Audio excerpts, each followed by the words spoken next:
سلام بچه‌ها، حالتون چطوره؟ امروز با یه برنامه اومدیم که کانفینگ های رایگان بهتون میده، همون برنامه برای برنامه ویتورین. خب برای برنامه دانلود برنامه اول وارد پلی استور میشید. این بالا متنی که من نوشتم شما تایپ میکنید، می‌نویسید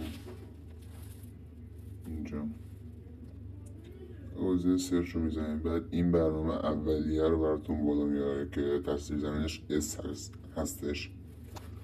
بعد اینکه دانلود کردین روی اوپن میزنید، همون اجرا. بعد این بالا گزینه رفرش رو میزنید.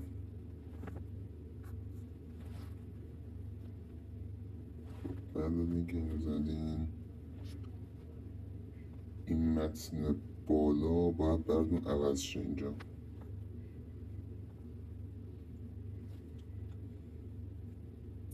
فکر کنم برام عوض شد. خب بعد این بالا گزینه ویمس رو میزنیم اینجا، میزنیم میبینیم که اینجا کلی کانفینگ های رایگان بهمون داده. خب یکی از این کانفینگ ها رو انتخاب میکنیم به دلخواه. من این انتخاب میکنم. برای اینکه کپیش کنیم باید بزنیم رو این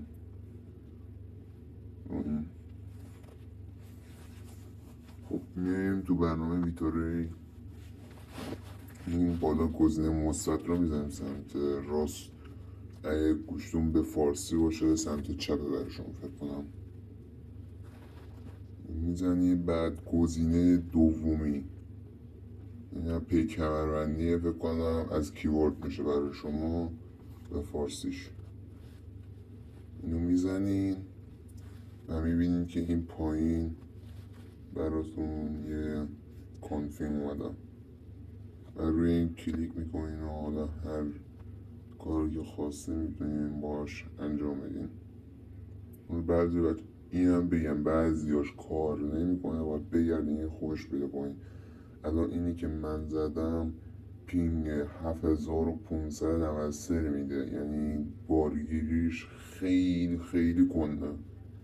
و بازم بگم اگه کانفینگ ها رو بخرید بهتره، کانفینگ ها رو بخرید.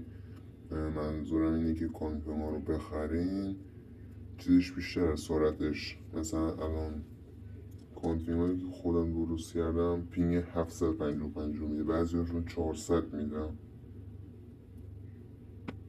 این همراه اول میتونم براتون بزنم. هر سیم کارتی خواستین میتونید تو گروهی که براتون زدم میتونید اونجا بپرسین هر سوالی که داشتین و من براتون ویدیو آموزشش درست میکنم و میذارم تو چنلمون.